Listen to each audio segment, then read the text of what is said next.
आज हम उस इलेक्ट्रॉनिक डिवाइस के बारे में बात करने वाले हैं जो पिछले कुछ 10-15 सालों में हम इंसानों की जिंदगी में ऐसा बदलाव लाया है जिसके बारे में हमने कभी पहले सोचा भी नहीं होगा।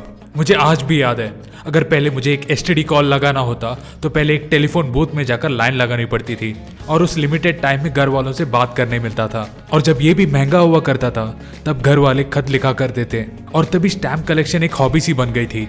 बीच में पेजर भी आया था बट उसका उतना हाइप नहीं था और अगर कहीं पैसे ट्रांसफर करना होता तो एक ही ऑप्शन रहता और वो था मनी ऑर्डर। और फिर जन्म लिया इंटरनेट कैफेस, वो 20 रुपए में घंटे भर का इंटरनेट एक्सपोजर। कसम से इस 1 घंटे में क्या ब्राउज करना है वो भी समझ में नहीं आता था। फिर पता नहीं कब से ये मोबाइल फोन का टाइमलाइन शुरू हुआ। नोकिया 1100 से शुरू हुआ ये दौर अब एप्पल के आईफोन 12 प्रो में आकर रुक गया है। सॉरी, रुका हुआ नहीं है, इट्स स्टिल गोइंग अहेड।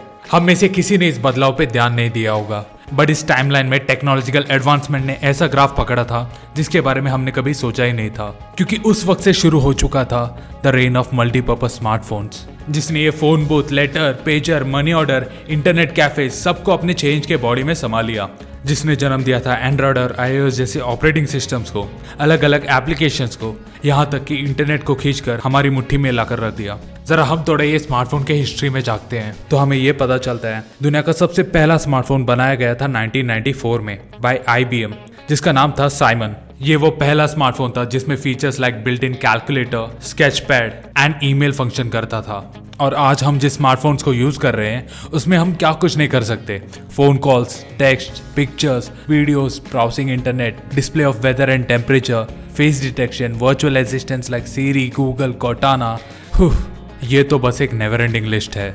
अब आपके लिए क्वेश्चन, ये सब कुछ हैंडल करने वाले आपके स्मार्टफोन के बारे में आपको कितना पता है? Do you know how it works? चलो आज के इस वीडियो में मैं आपको स्मार्टफोन्स के सर्टेन कंपोनेंट्स और फीचर्स को एक्सप्लेन करूंगा जिससे आपका ये स्मार्टफोन चलता है। The first and most important part of your smartphone, processor and memory. Processor can be simply termed as your phone's brain. ये आपका फोन का सब कुछ कंट्रोल करता है। हम एक प्रोसेसर का परफॉर्मेंस उस फोन की ऑपरेशनल और फंक्शनिंग स्पीड से पता कर सकते हैं। प्रोसेसर्स को बहुत सारे टास्क एक साथ कुछ सेकंड्स में हैंडल करना होता है, तो हम इसकी एफिशिएंसी भी टास्क और साइकिल्स हैंडल पर सेकंड्स में देखते हैं। नॉर्मल केस में this goes around 1 billion cycles per second, so it is counted as 1 gigahertz per second.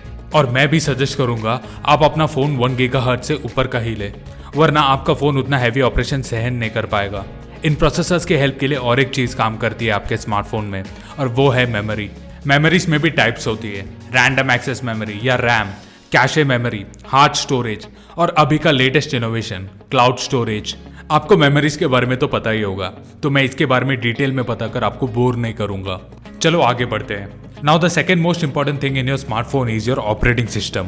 Yes, आपके डेस्कटॉप और लैपटॉप के जैसे आपके स्मार्टफोन को भी ऑपरेटिंग सिस्टम की जरूरत पड़ती है और वो 4 मोस्ट कॉमन OS है iOS which was created by Apple, Android which was created by Google, BlackBerry which was created by Research in Motion and Windows Phone which was created by Microsoft. ये वो 4 OS है जिसके बिना आपका smartphone on ही नहीं हो सकता।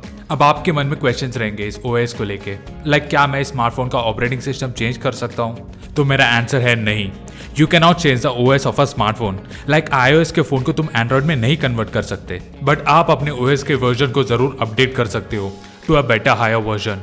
And now let's go to the third most important part of your smartphone and that is display and resolution. एक स्मार्टफोन के डिस्प्ले को बस फोटोज, वीडियोस और ईमेल्स डिस्प्ले करना ही नहीं, बल्कि उसी स्क्रीन को एक कीबोर्ड की तरह काम करना पड़ता है, एक कंट्रोल पैनल के जैसे काम करना पड़ता है। So this display should act as a touch screen which can handle tasks as well as act as a viewing screen. और वैसे भी टच स्क्रीन में भी बहुत सारे टाइप्स होते हैं, but the most commonly used touch screen are resistive touch screen and capacitive touch screen.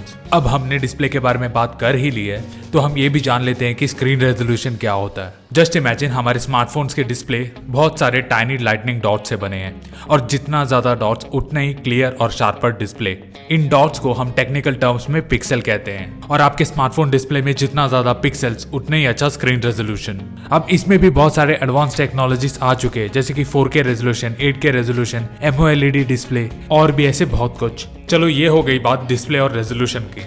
अब हम आगे बढ़ते हैं the fourth most important part of a smartphone and that is battery, जो बहुत ही इंपॉर्टेंट रोल प्ले करता है आपके स्मार्टफोन को जिंदा रखने में। Modern smartphones normally lithium ion batteries use करती है क्योंकि उसमें बहुत एनर्जी डेंसिटी होती है। मतलब छोटे और लाइट वेट होने के बावजूद ये बैटरीज अपने अंदर बहुत सारी इलेक्ट्रिकल एनर्जी स्टोर कर सकती है। और इन बैटरीज का दूसरा एडवांटेज है इसका fast charging and charge holding capacity. हम नॉर्मली एक बैटरी की कैपेसिटी मेजर करते हैं मिली एम्प्स आवर्स में, दैट इज mAh। इसका मतलब ये है अगर एक बैटरी 1000 mAh दिखाता है तो वो बैटरी 1000 मिली एम्प 1 घंटे तक प्रोवाइड कर सकता है बिफोर इट शट्स डाउन। चलो अब बैटरी के बाद हम बात करेंगे स्मार्टफोन के एक ऐसे फीचर के बारे में जो खुद स्मार्टफोन के आइडेंटिटी पे शक खड़ा कर दिया है। जी हाँ, मैं बात कर रहा हूँ आपके स्मार्टफोन के कैमरास के बारे में। सच बोल रहा हूँ, आजकल के स्मार्टफोन्स को देखकर ये पता भी नहीं चलता कि साला ये फोन है या कैमरा। यार एक सेलफोन में 108 MP कैमरा कौन डालता है बताओ। और बस जब एक कैमरा से पेट नहीं भरा तो फोन के पीछे 4-5 छेद करके उधर और भी कैमरास बिठा दिए और कहने के लिए अलग अलग नाम, like wide lens, ultra wide lens, telephoto lens, macro lens, blah blah blue blue. अगर ऐसे ही गया ना तो पक्का फ्यूचर स्मार्टफोन के पिछवाड़े में बस सिर्फ कैमरास ही रहेंगे। Okay, now after cameras the other most important thing is connectivity. Connectivity में भी बहुत सारे ऑप्शंस मिलेंगे आपको, like wifi connectivity, Bluetooth connectivity, network connectivity etcetera etcetera. यहाँ पर नेटवर्क कनेक्टिविटी आपको आपके टेलीफोनिक सर्विस प्रोवाइडर से कनेक्ट करता है, आपको उनके 3G, 4G, 5G सर्विसेज से कनेक्ट करवाता है so that you can get connected to the internet. फिर आती है GPS जो आपके सिस्टम को सैटेलाइट से कनेक्ट करवाता है। GPS यानी ग्लोबल पोजिशनिंग सिस्टम। इस GPS कनेक्टिविटी की मदद से आप अपने मैप्स को यूज कर सकते हो। आपके स्मार्टफोन में ऐसे बहुत सारे एप्लीकेशंस भी होते हैं जो आपका GPS लोकेशंस पूछता है। साला सबको ट्रैक करना रहता है, प्राइवेसी की तो लग गई है। एंड एट लास्ट हम बात करेंगे आपके स्मार्टफोन के बैक एंड वर्कर्स के बारे में, यानी sensors. Without any doubt sensors आपके स्मार्टफोन के स्मूथ फंक्शनिंग में बहुत इंपॉर्टेंट रोल प्ले करता है। नॉर्मली एक स्मार्टफोन में कई अलग अलग टाइप के सेंसर्स होते हैं, जैसे एक्सेलेरोमीटर सेंसर। फॉर एग्जाम्पल, जब आप आपके फोन को घुमाते हो, लाइक पोर्ट्रेट मोड को लैंडस्केप मोड में कन्वर्ट करते हो या वाइस वर्सा, तब वहां एक्सेलेरोमीटर सेंसर काम करता है। दूसरा सेंसर है प्रॉक्सिमिटी सेंसर। फॉर एग्जाम्पल, आपने कभी ध्यान दिया होगा जब आपको कोई कॉल आता है एंड जब आप उस कॉल को पिक करते हो तब ऑटोमेटिकली आपका मोबाइल स्क्रीन ऑफ हो जाता है और जैसे ही आप अपने फोन को कान से दूर ले जाते हो तो वापस आपका स्क्रीन ऑन हो जाता है। ये पॉसिबल हुआ है due to the proximity sensor. So, after the proximity sensor, the third important sensor is your gyroscopic sensor, जो आपके फोन को मोशन सेंसिटिव बना देता है। फॉर एग्जाम्पल, अगर आप कोई गेम खेल रहे हो, लाइक एसफॉल्ट या और कोई रेसिंग गेम, आपने ध्यान दिया होगा कि जैसे ही आप अपने फोन को टिल्ट करते हो तो आपका कार का मूवमेंट भी उसी तरफ हो जाता है। This was possible because of the gyroscopic sensor.